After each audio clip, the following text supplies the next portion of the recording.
Once upon a time, in a small village in ancient China, there was a renowned martial arts master named Liang.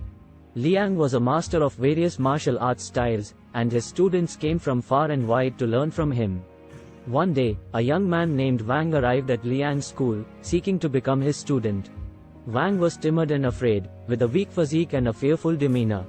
Liang was initially skeptical of Wang's ability to become a martial artist, but after seeing his determination and sincerity, he decided to take Wang on as a student. For the next few months, Liang taught Wang various martial arts techniques, but despite his best efforts, Wang remained timid and fearful. He was unable to perform the techniques with any confidence or precision, and he was easily intimidated by the other students. One day, Liang decided to take Wang on a special training mission. He took him deep into the mountains, to a secluded temple where the legendary martial arts master, Wu, was said to reside. Liang left Wang alone in the temple, with only a wooden dummy for company. He told Wang to practice his martial arts techniques for the next 7 days, without any interruptions or distractions. Wang was terrified at the thought of being alone in the temple, but he was also determined to prove himself to his master. He practiced diligently for the first few days, but as the days wore on, he became increasingly anxious and fearful. He imagined all sorts of terrible scenarios, from being attacked by wild animals to being abducted by bandits. On the 5th day, Wang heard a loud noise outside the temple. He looked out the window and saw a group of bandits approaching. He panicked and hid behind the wooden dummy, hoping that they wouldn't find him. The bandits burst into the temple, brandishing swords and demanding that Wang hand over all his valuables. Wang was trembling with fear, and he couldn't bring himself to fight back.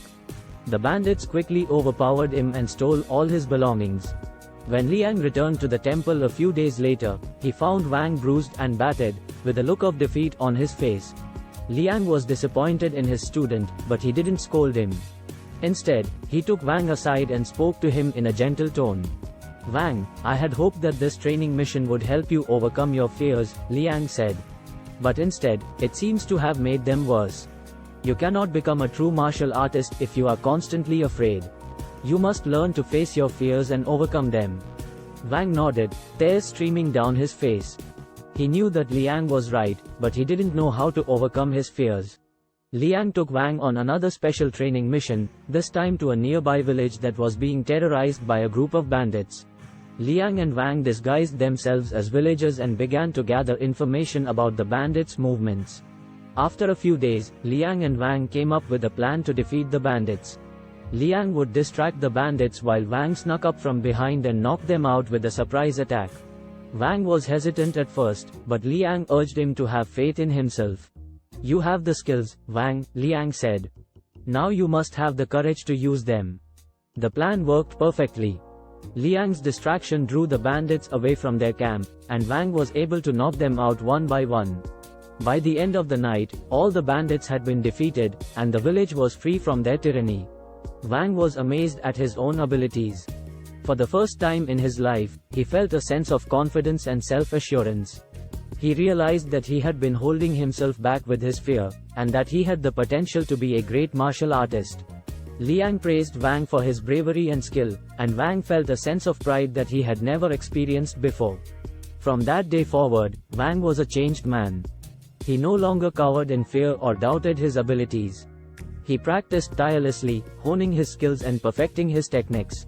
Years went by, and Wang became one of the most respected martial artists in the land. He opened his own school, and many students came to learn from him.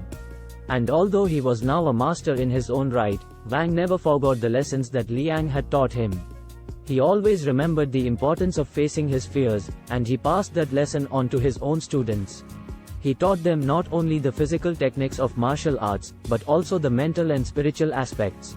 He taught them to have courage in the face of adversity, and to always believe in themselves. As for Liang, he was proud to see how far Wang had come. He knew that he had played a small part in shaping Wang into the great martial artist that he had become. And he knew that he had not only taught Wang the skills of martial arts, but also the values of courage, determination, and humility. The story of the master and the cowardly student is a timeless tale of personal growth and self-discovery. It teaches us that we are all capable of greatness, but that we must first overcome our fears and doubts. And it reminds us that the most important lessons in life are not always found in books, but in the experiences that shape us and the people who guide us along the way. Thank you for watching our video on the Master and the Cowardly Student. I hope you found the story inspiring and insightful. Remember, we all have the potential for greatness within us. But sometimes, we let our fears and doubts hold us back. The key is to face those fears head on, and to have the courage to believe in ourselves. That's all for now, but be sure to subscribe to our channel and hit the notification bell so you don't miss our next video. Until then, stay brave, stay determined, and keep striving for greatness.